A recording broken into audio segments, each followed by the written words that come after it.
Brawn Body Health and Fitness Podcast. I'm joined by Dr. Sierra Bains, and Dr. Bains and I are going to be discussing why it's so difficult to lose body fat, or why you've tried so many different dietary approaches and exercise approaches, and you're still struggling to cut body fat. It's a very difficult process, and there's a lot of different factors that feed into it. And I like to think that we do a pretty good job of hitting all of those in a very short amount of time today. So great episode. I think it's going to help a lot of people. As always, I highly recommend you check out Sierra for more information because she is an absolute gem in this space. Enjoy the show. Sierra, welcome back to the podcast for what, like number 4, number 5? I've lost count at this point, but it is Me too. always a absolute pleasure to see you and work with you. Thanks. You as well. I don't know. I think we're on 4. Who knows? Every time Yeah, it gets better. So like I said, I gave up, but I think at this point you're no stranger to the podcast. I feel like everyone should know who you are. But just in case there's one person listening who hasn't heard of Dr. Sierra Bains, could you just fill them in real quick? Who the heck are you? well, I'm humbled. I'm just a gal, but there's a couple of letters behind my name. But I'm a functional medicine provider, and I specialize in hormone dysfunction, metabolism mastery, digestive issues, autoimmune disease. I come from a background of having 2 autoimmune diagnoses. One was a misdiagnosis, and one I was able to reverse on my own. And so I am now symptom free, and I help people do the same thing with all natural protocols. So That's awesome. I love that. And one of the things you and I have talked about quite a bit in the past is I feel like there's a lot of people in America who are overweight or obese, just struggling with their weight in general. And I feel like a lot of them know that they have to do something and they try things. They try exercise or they try a diet or multiple diet trends, and they just struggle to lose the weight. And then they're kind of left wondering and perplexed, why am I not losing the weight that I want to lose? Why am I not making progress when, that person over there is making progress and they're doing just fine? So I know that's a very broad question to start with, but why do you think people aren't losing weight as easily or readily available as they want to? yeah, I think it's a great question. I think a lot of people that you and I talk to tend to come from an active background. The person who has tried dieting or they're adhering to an exercise program, like I'm eating healthy foods or I'm exercising, 5, 6 days a week, and I'm still not seeing results. And in my field, it definitely goes beyond just diet and exercise, right? It's not just the foods that you're putting into your body. It's not just the, classes that you're taking a few times a week. Like this is an entire lifestyle. And so a lot of the times when I see weight loss resistance, right, the inability to lose weight, somebody either is not losing weight and they think they should be, or they are gaining weight when they think they should be losing. Oftentimes there's a problem with one of 3 systems. One, that's going to be the adrenals, right? The main hormone system. Cortisol runs that system primarily when people are in a fight or flight state. That can deplete the body of really good minerals that we need, not only for energy, but metabolism, our daily functions. It would be like asking a car to drive and you have no wheels, right? Like we need the building blocks for ourselves. So we're looking at adrenals. Second thing that typically is a reason that we see weight loss resistance is problems with blood sugar. So this is something, unless you are a diabetic, it is not talked about. We don't know what our blood sugar levels are, and it's really important for sustained energy. And some people can have really low blood sugar. So symptoms of that is like brain fog. Have you ever gotten hangry? Did you ever get hangry ever? I'm actually No? slightly hangry right now. Perfect. Yeah, your blood sugar is probably dropping, right? And you don't have enough glucose to feed the brain. And so it's like, oh my gosh, I'm really hungry. What happens? Not to freak you out to go get a snack, but we can pause if you need to. But the body will start to break down tissue stores, sometimes in the muscles, sometimes in the liver, to feed the brain so that we can function, we can stay awake and alive. And some people tend to trend in that hypoglycemia for a while and they wonder, why am I losing my muscle? Why can't I gain any? Well, the body keeps breaking it down.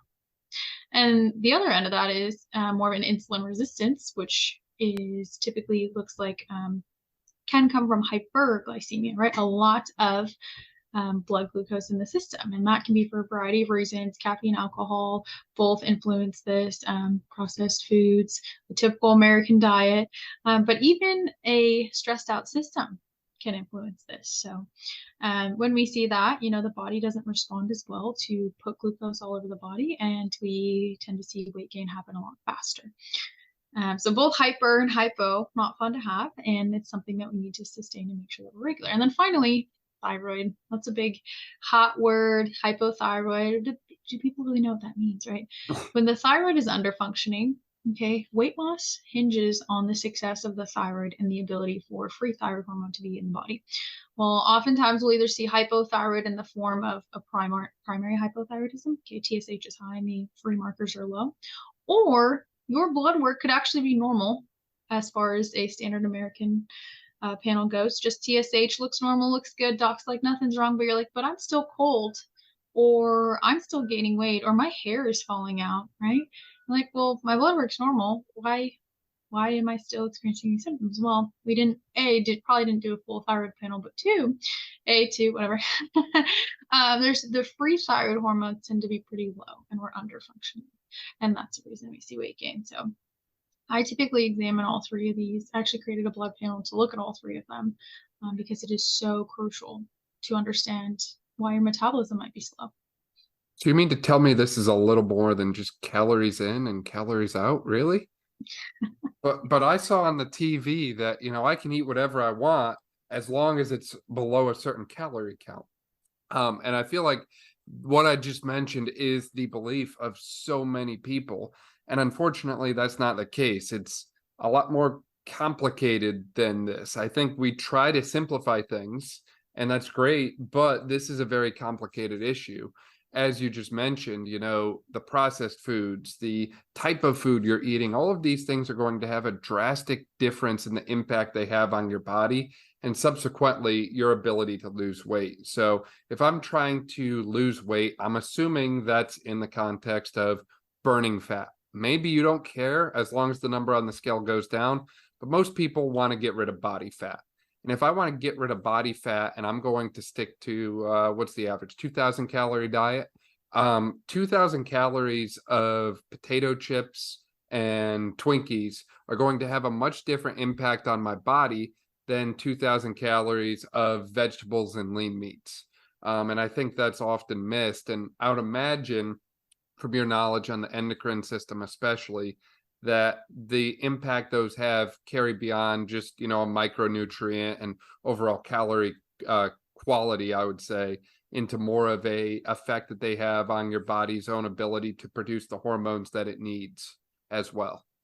Yeah, absolutely. Those nutrients are necessary. We want them to be bioavailable so we can make the hormones, right? All hormones need good fatty acids to come from cholesterol, right? We think cholesterol is a bad thing. We do need cholesterol to make all our hormones, paired with B vitamins.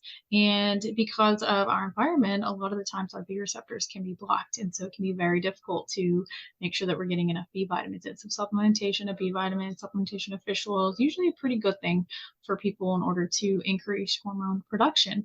But when we also want to look at the levels of hormones, and if we're generally under functioning, we generally have low hormone levels, we want to know why we have low hormone levels. So you can talk about all you want, but that's not going to address why they're low. Okay? Why they're low can come from lifestyle factors. Do you hate your job? Are you stressed out, 40 hours a week? Do you have, complications in personal life? Is your mind just running? Okay? I used to be one of those people that identified with a constant thought pattern. I was just thinking. Even saying that is exhausting now, right? It's like, can we quiet the mind? If we can't, let's find out why. Okay, sometimes it's not people's fault. Sometimes there is something physiologically going on, okay? And other times we can add on lifestyle habits to calm down the nervous system so we're not in this fight or flight mode. So people like me who are always go, go, go, being in that constant state, that kind of predisposes us to increased body fat gain then, by the sounds, is what you're kind of alluding to, Sierra. Is that correct?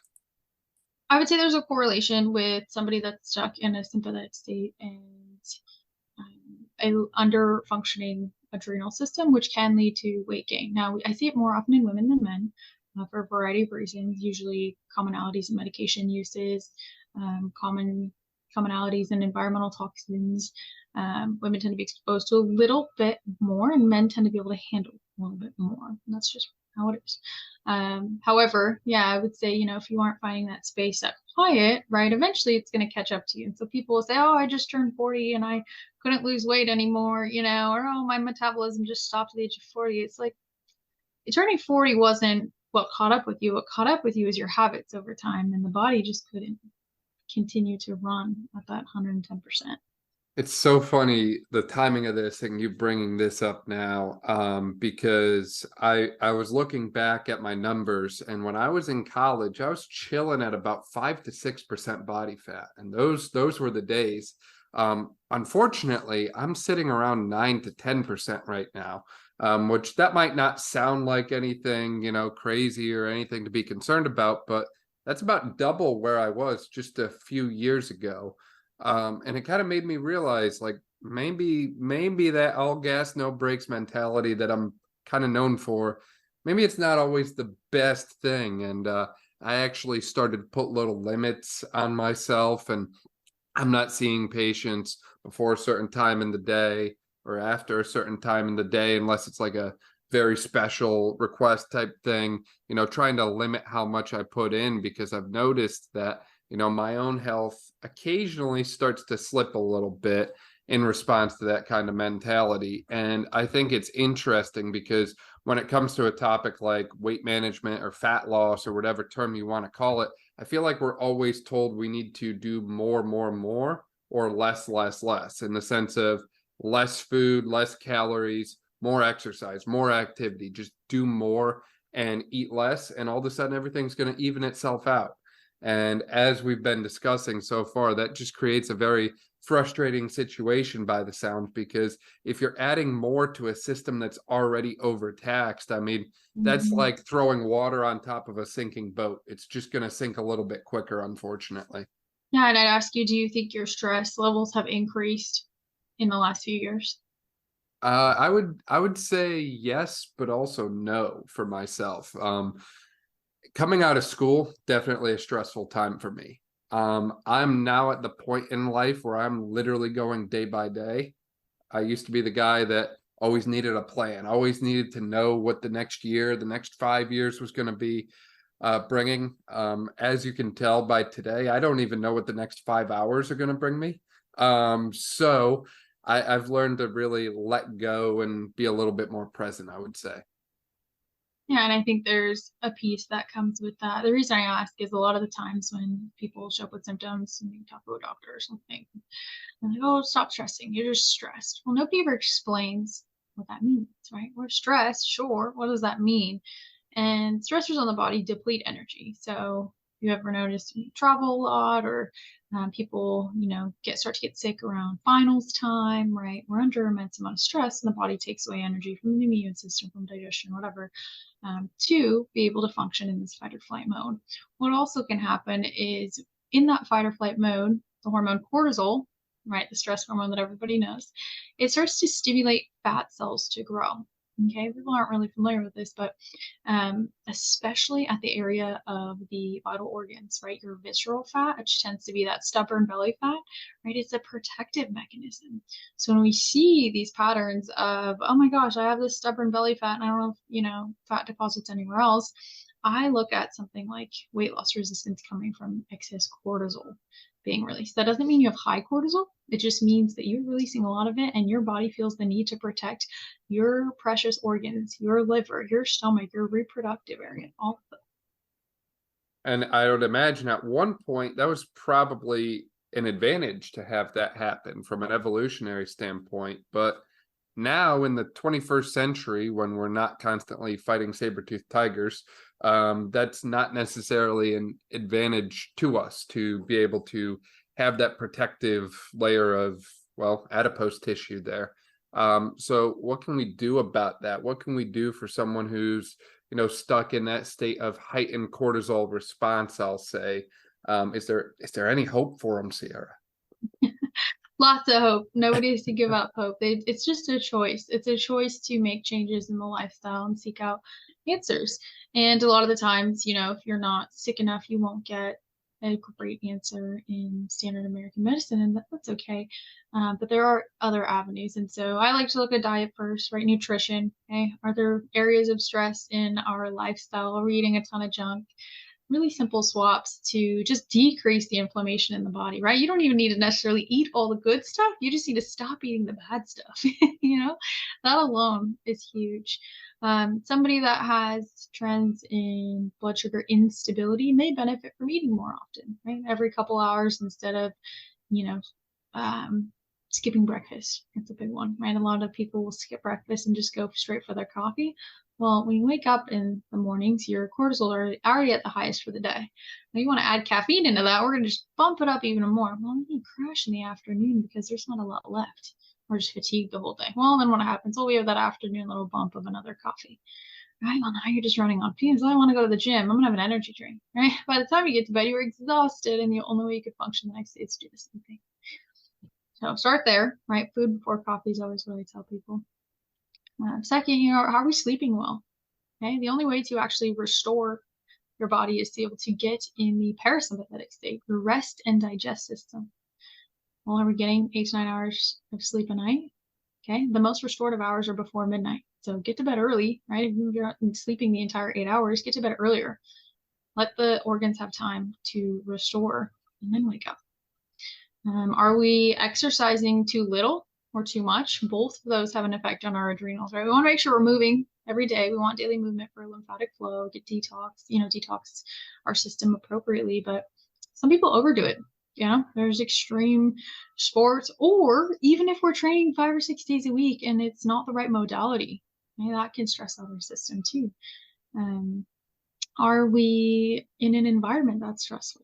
And not just emotionally, but physically. Are there environmental toxins around us? Not everybody can change these things, but if you can start to peel layers of stress off the body, change up your water source, or, maybe make sure you have a little less EMF exposure, right? All these little things add up over time. Your body's not constantly fighting stuff. Right? Give the body energy to heal. And then, of course, there's supplementation that helps things, but we mentioned already, if you aren't doing the lifestyle stuff, supplements aren't going to take you very far. So funny Alone. when you mentioned the exercise, my mind instantly went to our conversations about high intensity interval training, and maybe that should be a podcast in itself. But as you were talking, it made me realize too, a lot of people go to someone to try and help them with fat loss or weight loss or whatever that way, and they focus so much on like one or two things. They never look at the whole picture, and it really made me realize how important it is to get someone who wants to lose fat or recomp their body to someone who's going to help them look at everything. Because as you mentioned, there's really so many factors that play into this, and you really want to get a handle on as many as you can. And maybe some of them only make 1% of the difference, but I want you to have that 1% of the difference. Why leave anything out on the table? And, unfortunately, these kind of things take time. You're not going to magically wake up the next day and be instantly looking like you, Sierra. But with a lot of patience and consistency and hard work and dedication, I like to think that anyone can get there. And as you mentioned too, it's important to make that an individualized approach, because what works for one person is not going to work for the next person. So instead of throwing the same thing at every single person that walks in the door, let's modify and adjust a little bit to make what we do match the person in front of us. I think you hit so many great points there. And I think if like any coach or trainer listening just listens to like that little blurb that you just mentioned and implements even half those things, the success of their clients is going to skyrocket. Yeah, thank you for mentioning that. It's the approach I take with my own as well. So, just sometimes have to zoom out a little bit, right? If diet and exercise aren't working anymore, right, there might be something a little bit deeper we need to investigate. Yeah, definitely. And as you mentioned, that's what you do with your own clients. And as far as I'm concerned, you are the OG in this space, Sierra. So if people did want to find out more about you, your story, and hear more about what you do and how they can work with you, where could they find you at? I'm primarily on social media platforms. Instagram is my main point of contact, and you can go and tag it below, however you want to do that. It's Sierra Trains, Trains, back in my bodybuilding days. I suppose I should update that to some sort of doc thing eventually, but that's where I am primarily. If anybody's looking for weight loss specifically, it's actually great timing. This week is the last week that I'm enrolling people for a metabolic mastery assessment. So it's a program I put together based on the pillars we talked about earlier about why I see weight loss resistance. I created the blood panel myself for the markers I'm looking for with the thyroid, the hormones, and blood sugar instability. And so we're running that panel. We're going through a 12-week program. And like you mentioned, it's going to take some time, right? You might not look exactly how you want to look at the end of the 3 months, but you're going to have all the tools in your belt as well as a customized protocol to be able to get the needle moving forward for sure. That is amazing. We will be sure to link to all of that in the description below, so you can just click there. I love the play on words with your social media handles as well. That's great. Is there anything that we didn't get to today that you really wanted to bring home here today, Sierra? I think we brought out a lot of information in a short amount of time, and something I like to remind a lot of people that inquire with me or just ask questions is you are your best intuition. Like, you know what's best for your body, and if somebody's telling you something and you feel another way, question that, right? Be an advocate for yourself. Doesn't matter their title, doesn't matter where you found them, right? You always listen quite literally to your gut, because it is telling you exactly what you need to know. Yeah, I love that. I love that. And I like the listen to your gut kind of phrase there. That's very fitting knowing you. That's awesome. Sierra, it is always a pleasure to work with you, and I really appreciate you and all of the incredible work that you continue to do, and the impact you have on just countless of individuals day after day is truly inspiring. I really appreciate you and all that you have shared with us on the podcast today and in all of our past episodes as well. Thanks so much for having me. I'm excited for the next time. It's not an if, but a when. Hey everyone, I want to take a second and tell you all about AliRx. AliRx is a at-home food sensitivity and gut health testing panel. You order online and then receive and complete your test at home for food sensitivities. You then receive a custom report online through your member portal, and then receive personalized recipes and supplements that are catered to you based on your food sensitivities. If this is something that interests you, you can check out the link and description in my bio, and you can use the coupon code capital D, capital B, RAUN, capital RX, so D Brawn RX, at checkout to save yourself 20%. Thank you so much for listening to this episode of the Brawn Body Health and Fitness Podcast. If you liked this episode, please make sure to share it with a friend, subscribe so you don't miss any of our upcoming episodes, and leave a review. This way we can spread knowledge and motivation and help reach more people. Thank you again for listening, and I'll see you next time.